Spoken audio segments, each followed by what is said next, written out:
Hello, Big 1v20, and it's been a while since I've streamed or anything. I've kind of just been busy with life, so I think making actual videos or like more functional like audio dramas that I could do in my free time is going to be like the mainstay. So consider this video part channel update and part uh, new video in the new direction I want to go in. Uh, to give context of what this video is about, this is part of my new series that I'm going to start regarding tabletop battles set in the Horus Heresy between my friends and I in our local narrative. Basically, I write what happens in the story. Everything is fiction, even more so fiction than Warhammer already is, but you know what I mean. So, characters like the Lion will die in stupid deaths as we are very bad at the game, and as people learn, we, and by no means am I or anyone an expert in Horus Heresy or the Wolves or whatever. We know enough to play, and, just guys having fun at the table as I make funny stories about how all of our favorite characters do stupid things and die terrible, terrible deaths. So, I wanted to give context as to what this video is and what the series is going to be going forward. If this picks up and is popular, I'm going to do, motivated to do more of it. But for now, this is mostly just for like us, I guess, and for Warhammer enjoyment everywhere. We do it for them. But yeah, I hope you guys enjoy the video. I'm, getting better and better, believe it or not, with every video I feel like. So I enjoy doing it. Your support is always appreciated, and peace. The ambush on a dead world, combatants Alpha Legion and Wordbearers versus Salamanders and the Ultramarines, Pyrrhic victor for the forces of the War Master. In prelude to the Battle of Calth, a detachment of Ultramarines, led by the Salamander Praetor Artellus Numeon of the Salamanders, who are following a strange signal near the vast border of the realm of Ultramar. The Salamanders who wrath burns bright, the ashes of the drop site massacre stains them, forevermore claim that the signal leads to their gene-sire, the Lord of Drakes, Vulcan. This is a lie, for a trap most foul is laid for the Loyalist, who are still reeling from the War Master's betrayal, as the haunted spirits of Monarchia lie in wait for the unsuspecting Loyalist forces. Argel Tal, the Crimson Lord, master of the serrated sun, and the Gehal Vorbak lurk in the shadows of the warp, following their new master's dark call. Unknown to Argel Tal, the clandestine Alpha Legion under the command of Arimilus Dynat has offered aid to the bearers of the word, and though allies under the War Master Horus Lupercal, the sons of the Hydra are always to be watched. Shortly after his translation from the warp, arriving in an empty subsystem, the Salamander's detachment break formation, speeding headlong towards the only celestial body of note in the subsystem, a dead hive world long abandoned, owning the designation 54121b or Flokia Primaris. Captain Frisian of the Ultramarines senses something is amiss, and instead of ordering his smaller vessel to give chase after their gene cousins, he orders all systems to go dark, ignoring the complaints and confusion among his battle brothers and crew. The Salamanders enter the high orbit of Flokia Primaris, drop pods making impact merely a few short hours after warp translation, far sooner than Frisian would have preferred. Shortly after, his worst fears are proven correct, for all contact with the Salamanders are drowned out by a mysterious wail that pierced the Vox network. It sounds like a great beast's, whose high-pitched shriek driving a number of the regular humans to begin bleeding from their ears. It was over in a moment, however, and the aching silence that replaced the wail was nearly as potent as the banshee's shriek.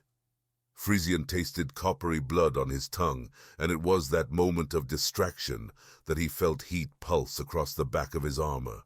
His body reacted before his mind could understand what had happened. Centuries of brutal warfare against the unknowable aliens that preyed against mankind had made Frisian sharp, and he felt the wetness on his gladius as he reversed, gripped the Astartes knife, and stabbed into his unknown assailant.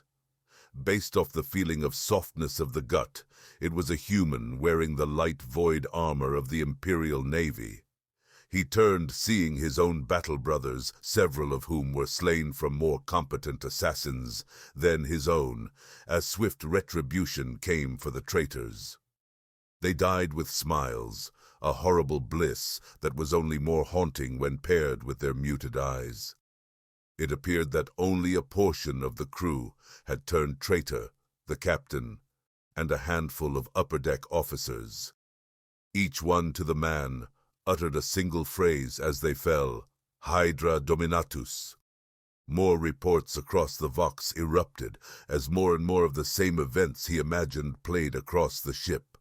This would slow his forces down, and upon that realization, he feared what awaited his gene cousins on the planet below. On Flocia Primaris, the salamanders landed on the broken world, their armored ceramite marking the dead, windless world forever as they marched closer to the center of the hive world. They moved as if possessed, knowing that the chances of their Primarch awaiting them being unlikely, but regardless it was not reason, nor for duty, that they marched. It was for a son's love for a father, each of them knowing that their gene father, unlike other Primarchs, cared deeply for each member of the Legion, and in turn they would follow Vulcan through a heart of a supernova. For their passion burned brighter than a mere star. So let the enemy come, let the snare trip them, they would endure, for the sons of Nocturne could weather any darkness. Lying in wait in the darkness of industry, the cold barrels of Banestrike bolters lined their marks, awaiting the kill order to unleash hell upon the Loyalists. Dynat had spread his forces throughout the empty alleys and in the shadows of ancient buildings and towers. The thick plate of the salamanders was legendary amongst the legions, but it was not invincible, and unlike their boastful cousins, the secret weapons and tactics of the Alpha Legion remained enigmatic. Dynat waited amongst his Efrit bodyguard, carefully watching the bludgeoned formation of the salamanders lumber into the position in a central hab block that, should all go to plan, be their tomb. The only cause for worry was the unknown power that had seeped into the hearts of his allies within the Word-bearers. Those beasts in the clothing of Astartes, the massive, corrupted dreadnought that loomed in the semi-shadows, snarling and gurgling as they thirsted for blood, he sighed, accepting the reality of this war, a war to end all wars in truth, as he and his legion has always, pragmatically. Besides, if the Word-bearers and the salamanders ended each other in this particular conflict, all the better to further the twin Primarchs' plans regarding this system. Argeltal gave himself a moment, a quick reflection of all that has transpired, wondering if this could have been prevented, if only the bearers of the word had found a far more favorable truth to present to the Imperium.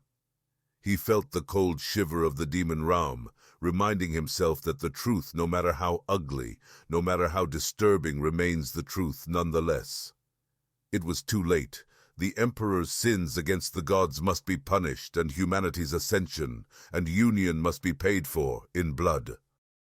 Argeltal sealed his helmet, as Colchison runes that he both understood and had no context for filled his vision, drawing him towards the pits of madness.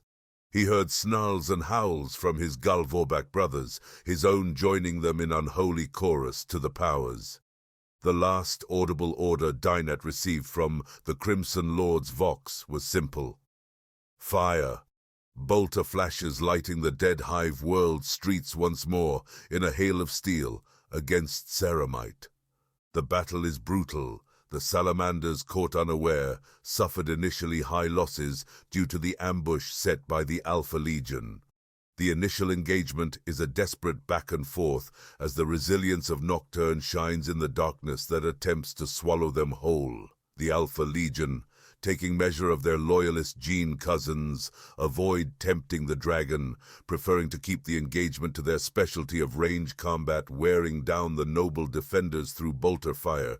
The Ultramarines in orbit race forward, attempting to break into the engagement via teleportation, prepare a reactionary force, however interference due to the Hydra's wail, which slows their progress. The last of the serrated sun, led by Argeltal and supported by the chaos-corrupted dreadnought Baraxus the Unmaker, lead a headlong charge into the Fire Drake Guard of the Salamanders. The Galvobak break across the Alpha Legion defenses, flinging themselves onto the unyielding dragon-scaled shields of the Fire Drakes. A challenge is issued between the champion of Nocturne, Artellus Numion, and the Crimson Lord heeds the call to mortal combat. A clash of corrupted flesh and ceramite is heard as Argeltal slams himself into the Salamander champion, who remains stoic under the barrage of wild swings. One lands true, dark red blood splattering the deep Sega green armor. Argel felt a wild, insane grin as his eyes darted towards the next Terminator before feeling despair as he felt his kindred murdered by thunderhammers. None had remained, and in that moment of weakness and realization, Artellus Numion, using the last of his strength, swung his hammer with all his might, banishing the mockery of the Emperor's design. Light shone in the darkness as Chaos's champion was defeated, but Numion was carried towards the retreating backlines. The Fire Drakes roared their defiance towards the Alpha Legionaries, who had begun calculating retreat vectors, as the Ultramarines had finally broken through the interference. The cries of victory were short-lived as the heavy, trampling footsteps of the Unmaker slogged towards the Fire Drakes. Leveling his own deafening roar in supplication to the powers, he charged, breaking the Fire Drakes, feeling their blood across his ceramite skin as he crushed them and broke their shield wall. The Alpha Legion, ever watchful, cautiously repositioned themselves, awaiting the Ultramarine reinforcements. The Infernus abomination Slaxa waded into view, appearing in the backlines of the Salamanders, killing their heavy support squads with his mutilated and ever-changing form. The warrior kings of Ultramar landed their response force of 2 tactical Terminator squads into view of the severely damaged Baraxus, and the other landed in front of Armilis Dynat's Efrit Disruption Cabal. The Ultramarines, led by Captain Frisian, catch the wily Alpha Legion off guard, killing a headhunter team upon their landing before turning their attention to Dynat. However, Bane-strike shotguns and a Phosphex bomb awaited their march toward the entrenched forces of the Alpha Legion, weakening the Ultramarines' numbers until only Frisian and 2 of his battle brothers remained engaging the Alpha Legion in melee. A challenge is issued toward Dynat, who, despite his training in the ways of the Hydra, accepted the call to single combat, wielding the Prince and the Prophet against Frisian's Paragon blade. Sparks flew between the 2 master swordsmen. However, the Ultramarine captain pressed his advantage of Terminator armor against the lightly armored Dynat. Another clash of blades had sent Dynat reeling backwards under a flurry of blows, exchanging tit-for-tat with Frisian. Frisian continued following his momentum, readying his blade in the executioner stance he had studied in the halls of heroes of Ultramar, allowing the traitor to die with some sense of honor intact. It was then when sudden pain and an eruption of blinding sparks that sent Frisian, even in his Terminator armor, against the wall. A thunderhammer blow had crushed his torso, and he felt both his hearts slow in their desperate pumps. Darkness came for Frisian in the form of a maul in the shape of a Hydra's head. Dynat stumbled up sore from that bout of combat, however none worse for wear, and saw that the other 2 Terminator guards had power daggers sticking from their backs and throats. However, only that half his own squad remained. In fact, due to the word-bearer's overzealousness, only his own squad, a headhunter kill team, and the heavily damaged Baraxus, who now devoured the bodies of the dead Ultramarines who had dared attempted to slaughter him. Although the ambush could be considered a success, he wondered if the overall cost had been worth it. But for now, he contacted his remaining troops in this battle to retreat to secondary positions. The battle for the Dead World had left both sides reeling into their respective defensive positions. The Salamander's defiance had bought time for more reinforcements, led by the Primarch Lion L. Johnson of the 1st Legion. The Dark Angels, to be received as the sons of Vulcan themselves, continue the search for their gene sire. The Ultramarine survivors begin to coordinate a proper counterattack, awaiting their gene cousins. The Alpha Legion lie in wait, preparing their defenses, their traps and ambushes for the upcoming Loyalists, as now the word-bearers begin rites and preparations for a ritual to bring forth their dark gods to taint the material world. They are alone in a sea of Loyalist scum. The siege of the Flokia system has begun.